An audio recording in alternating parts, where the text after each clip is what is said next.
남들이 저를 부를 때 언어의 마술사, 저는 마술사 자격증이 없는데 자꾸 언어의 마술사라고 하더라고요. 그리고 지식의 연금술사, 아무튼 그래서 언어적 변주를 통해서 제가 책을 쓰고 말을 하고 강연을 하고 할 때 어떻게 그렇게 언어를 자유롭게 구사하면서 사람들의 마음을 움직이는지 이런 이야기를 질문을 많이 하더라고요. 네. 네.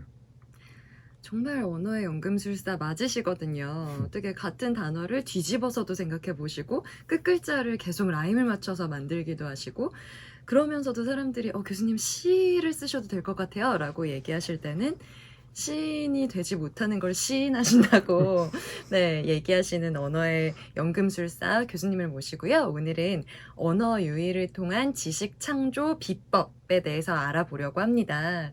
교수님 또 6가지로 지식 창조 비법을 정리를 해주셨어요. 첫 번째부터 하나씩 볼까요?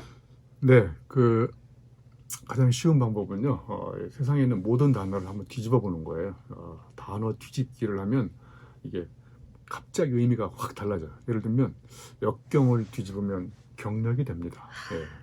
그러면 남다른 경력을 쌓은 사람들의 공통점을 가만히 보니까 그 사람들이 다 저마다 역경 앞에서 좌절하고 포기하고 굴복하지 않고 그걸 뒤집어 가지고 그 걸림돌을 디딤돌로 만들어서 이렇게 새롭게 경력을 쌓은 사람들이더라고요. 그래서 여러분도 한번 단어를 뒤집어 보세요. 자, 잠깐 연습해 볼까요? 교육을 뒤집으면 뭐가 될까요? 육교. 그럼 교육과 육교는 무슨 관계냐? 제가 생각해 보기에 교육이라는 것은 여기서 현재에서 미래로 가는 육교를 건설하는 업이에요. 그러니까 육교를 얼마나 우리가 튼튼하게 하느냐 이런 거에 따라서 우리의 교육을 통해서 양성되는 미래 인자가 달라지는데 이 육교를 또 부실공사해가지고 말이야 하청업체한테 맡겼더니 10mm짜리 철근을 쓰라고 했더니 3,000원, 3만원 자기가 먹고 7mm짜리 철근을 끊으면 육교가 부실해지잖아요. 그러니까 아이들이 그 다리를 건너가다가 사고가 날 수 있잖아요. 정치를 뒤집으면 뭐가 될까요? 치정. 별로 안 좋잖아요. 그래서 네. 정치를 안 하는 이유입니다. 아무튼 이렇게 세상에 있는 단어를 뒤집으면 정말 재미있게 돼요. 네, 진짜 재밌는 것 같아요. 성실을 뒤집으면 성실. 실성이요. 성실하지 않으면 이렇게 네. 실성하거든요. 그러니까요. 재미있는 것 같아요, 교수님. 네. 네, 단어를 이렇게 뒤집어서 지식을 창조해 봤습니다. 근데 뒤집는 거에서 끝나는 게 아니라 뒤집은 것에 대해서 교수님께서 아주 디테일한 상상력, 저 아까 3,000원을 먹는다라는 거에 또 빵 터졌는데, 네, 그런 상상력도 같이 발휘할 수 있는 기회가 되는 것 같아요. 제가 존경하는 신용복 교수님 이걸 한번 저를 따라 하신 것 같아요.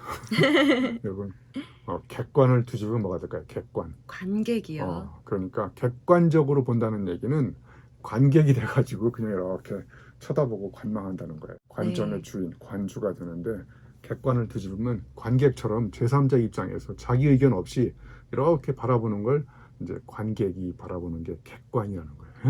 재밌지 않습니까? 맞아요. 신용복 교수님이 그래서 톨레랑스라는 서양 철학도 약간 좀 아쉬워하셨던 것 같아요. 사람과 사람이 너는 너 나는 나로 존중을 하면 거기서 교류가 이루어지지 않기 때문에 주고받음의 미학을 챙겨야 된다라고 말씀하셨던 구절이 저도 기억나는데 네, 그 객관 혹은 주관 이것을 뒤집어 봤을 때 거기에 대한 의미를 더 잘 생각해 볼 수 있었던 것 같아요. 네, 교수님 2번째로 넘어가 볼까요? 네, 2번째는 제가 아주 재밌게 노는 방법 중에 하나인데요. 이렇게 라임을 맞춰가지고 시작과 끝나는 말을 같은 단어로 표현하는 방법이에요. 그래서 예를 들면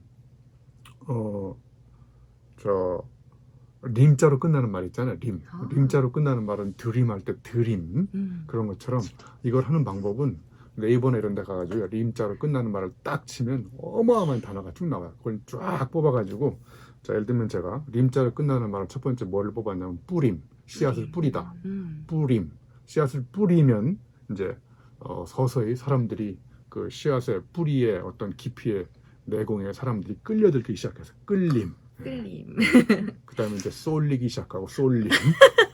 그 다음에 19금 단어긴 하지만 꼴림도 나오고. 그 다음에 이제 마음을 완전히 홀림.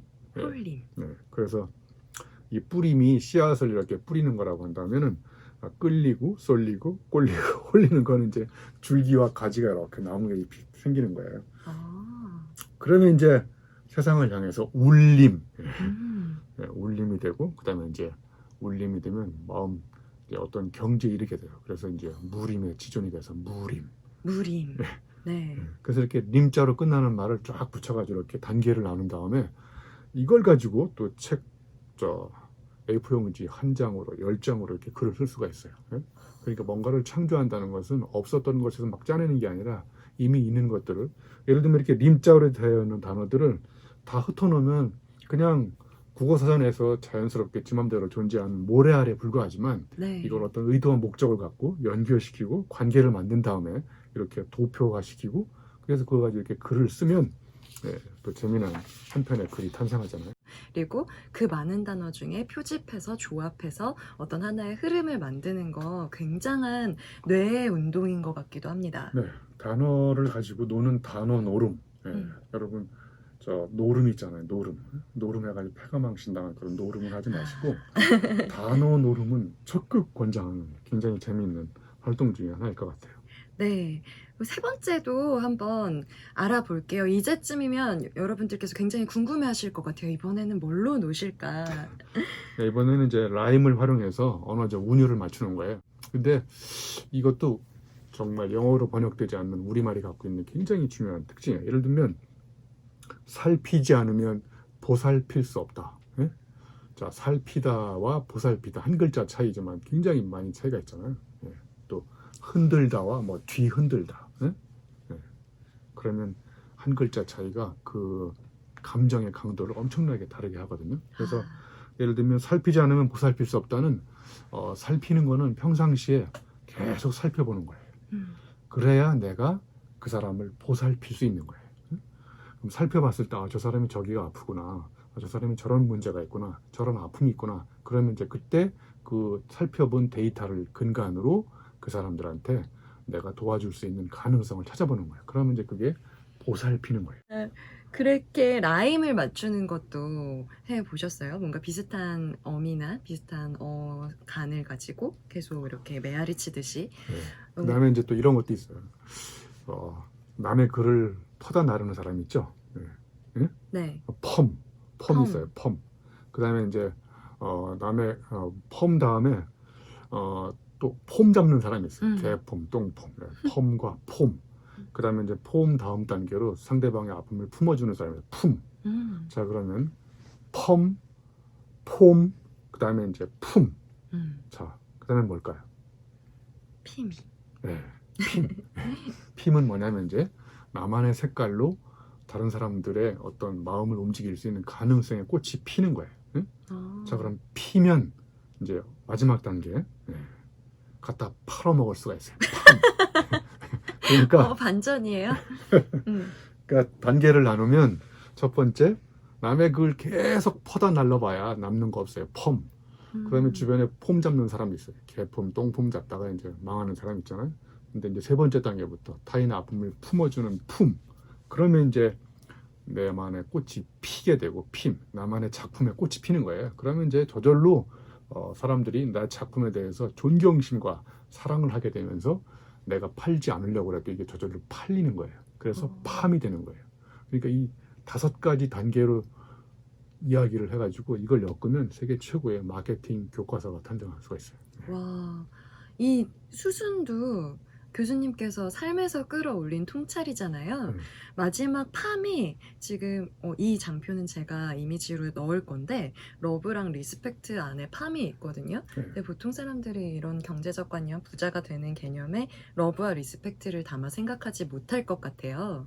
근데 저는 잠깐 동안 굉장히 많은 생각을 했습니다. 교수님. 실제로 이게 마케팅 교수님이나 전문가들한테 보여줬더니 마케팅의 핵심을 잡았다. 그래서 마지막 단계 어떤 제품에 대해서 존경심을 가지면서 동시에 사랑하는 것을 케빈 로버츠라는 회장님이 쓰신 게 있어요. 러브 마케팅이라는 책이 있어요. 그러니까 기존 마케팅은 그냥 어떻게 하면 고객들의 마음을 움직여서 존경심을 갖게 할까. 그런데 그 제품을 사랑하면서 존경심을 갖게 되는 2가지를 갖게 하는 것은 정말 어렵다라는 생각을 합니다.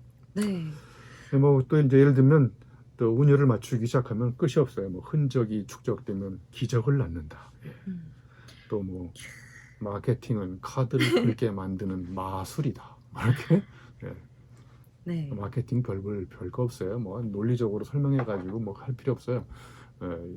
이성을 순간적으로 마비시킨 다음에 이 심장을 뜨겁게 달궈가지고 이성이 생각하기 전에 판단하기 전에 카드를 이렇게 슬 긁게 만드는 이런 교묘한 마술이 저는 마케팅이라고 생각해요. 네.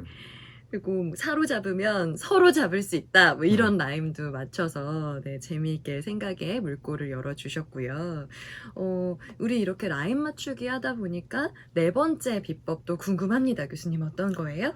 네, 이거는 이제 그 한자를 많이 알면 우리가 생각을 많이 해보게 되는데 같은 한글인데 한자가 달라요. 자, 예를 들면 정상에 오른 사람은 정상입니까? 그러면 앞에 정상은 그야말로 노말이고 뒤에 있는 정상은 저 탑 오브 마운틴의 그 탑을 얘기하는 거잖아요. 그러니까 저 탑에 올라간 사람들은 정상적인 사람이 없다는 거예요. 거의 다 비정상적인 사람이라는 거예요. 네. 그다음에 뭐 예를 들면 사고 쳐야 사고가 바뀐다. 그러면 앞에 있는 사고는 사건할 때 사고이고 뒤에 있는 사고는 생각할 때 이 사고거든요. 그러니까 우리가 자꾸 사고 치면 그 사고 친 순간 후에 여러 가지 성찰을 하면서 내 생각이 바뀌는 거예요. 네. 이 단어만 가지고 놀아선 안 되고 삶의 여러 가지의 경험들을 계속 통찰하면서 엮고 이어붙여야지 가능한 것 같기도 한데 그래서 글자만 계속 보고 있다가 밖에도 나가보고 나무도 끌어안아보고 그러라고 말씀하신 것 같아요, 교수님. 네. 네. 자, 뭐 이번 예를 들면 또 이런 것도 있어요. 꿈꾸는 동안은 동안이다. 뭐 그러면 앞에 있는 동안은 그냥 한글이고 뒤에 있는 동안은 이제 어린이의 눈동자를 갖고 있는 동심 어린 눈. 그래서 정말 젊은 사람들, 꿈꾸는 사람들 이런 사람들의 공통점은 전부 다 얼굴이 다 동안이라는 거예요. 네. 꿈꾸는 동안은 동안이다까지. 자, 그러면 다섯 번째 비법 한번 알아볼까요? 네, 이거는 이제 영어를 가지고 장난을 치는 거예요. 네. 그러니까 단어를 이렇게 쪼개보는 거예요. 네. 예를 들면 life 안에 if가 들어있잖아요. L-I-F, if. 네. 이런 식으로. 그 다음에 뭐 에빌이 뭐야? 에빌, E-V-I-L, 악이잖아. 악. 네. 이걸 뒤집으면 라이브가 되잖아. 삶. L-I-V, 라이브. 제대로 삶을 못 살면 에빌, 악이 된다. 뭐 이런 것도 있고. 뭐 fail은 또 누군가에게 정의한 건데 fail의 정의가 뭐냐? F가 first라는 거예요. 네. 그 다음에 A가 뭐냐? 네. attempt, 시도하는 거고. 그 다음에 I는 in. 네. 그 다음에 L은 러닝. 그러니까 아름답다. 네. 학습에서 어떤 학습이 발생하냐면 첫 번째 시도하면서 여러분 퍼스트 펭귄이라고 아시죠? 네. 펭귄들이 막 두려움에 떨 때 누군가가 한 펭귄이 뛰어들어요. 그러면 이제 다른 펭귄을 뛰어드는 것처럼 첫 번째 시도하면서 실패할 수 있지만 그 실패가 새로운 실력을 쌓게 만드는 원동력이라고 생각해요. 언어 속에 철학이 담겨 있네요. 그 다음에 뭐 CEO도 여러분 여러 가지로 다르게 변주할 수 있어요. 뭐 Chief Energy Officer, 뭐 Chief Exhausted Officer, 에너지가 가장 많이 소진당한 사람, 뭐 이렇게 또는 뭐 Chief Entertainment Officer 이런 식으로. 네. 네, 그래서 기존에 있는 Chief Executive Officer 이걸로만 규정하지 마시고 네. 그걸 다르게 변주해 보시면 정말 어마어마한 깨달음을 또 다르게 생각해낼 수 있을 것 같아요. 뭐 또 영어에 하트란 말이 있잖아요. 하트를 쪼개보면 he art가 되잖아요. 그분이 주신 예술품이 바로 하트구나. 네. 아, 그렇구나. 너무 재밌는데요, 교수님? 네, 뭐 또 투게더 아시죠? 투게더, 아이스크림 투게더. 그런 투게더도 있고, 투게더는 뭐냐? 이걸 쪼개보면 to, get her 이런 뜻이야. 아, 그녀를 얻기 위해서 투게더 하는구나 이런 생각이 들었어요. 네. 와, 너무 재밌는데 너무 통찰이 있어요. 그 언어를 쪼개보는 것도 재밌는 방법인 것 같아요. 네, 단어를 그래서 잘게 쪼개보면 더 새로운 개념과 만날 수 있다. 여섯 번째 방법 벌써 마지막까지 왔는데요. 개념을 조합한다고요, 교수님? 예, 익숙한 개념의 낯선 조합인데요. 자, 예를 들면 제가 뭐 명함에 써고 다니는 지식 생태학자 이것도 생태학과 지식을 세계 최초로 연결시킨 거예요. 뭐 지식 산부인과 의사. 여러분 지식이라는 개념을 알잖아요. 네. 산부인과 의사라는 개념 알고 그럼 따로따로 존재하는 익숙한 단어를 세계 최초로 갖다 붙이면 그때부터 낯선 생각이 떠오르는 거예요. 응? 네. 또 제가 체인지라는 책을 썼잖아요. 체인지, 몸체자, 어질인자, 알지자였었는데 이 지식을 인공지능이 다 대체하기 때문에 이제 지혜지자로 바꿨어요. 그래서 체인지를 써보니까 이게 영어의 체인지하고 발음이 똑같잖아요. 체인지. 아, 제가 또 이거 세계 최초로 만든 단어예요. 그래서 유영만의 체인지가 텅크 등록이 되어 있어요. 특허청에. 네. 그래서 저의 허가 없이 함부로 쓰시면 여러분 걸립니다. 철컹철컹. 저의 비즈니스 모델은 여러분 이미 알고 있는 단어를 세계 최초로 갖다 붙인 다음에 이걸 여러분 몰래 특허청에 등록을 시켜놔요. 그래서 제가 저의 허가 없이 함부로 쓰는 사람은 뒷조세에서 이렇게 시비 걸어가지고 돈 뜯어내는 전략으로 먹고 살고 있어요. 별로 시비 안 거시는데.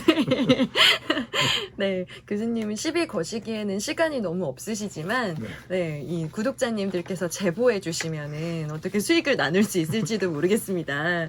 네, 이렇게 교수님께서 언어로 노는, 하지만 제가 듣기에는 이 정도 놀려면 그만큼 치열하게 고민과 생각을 즐겁게 하셔야 될 것 같다는 생각이 들어요. 이제 마지막으로 이제 하나만 더 추가 말씀드리면 이런 언어적 변주를 하려면 이제 일단 언어가 풍부해야 됩니다.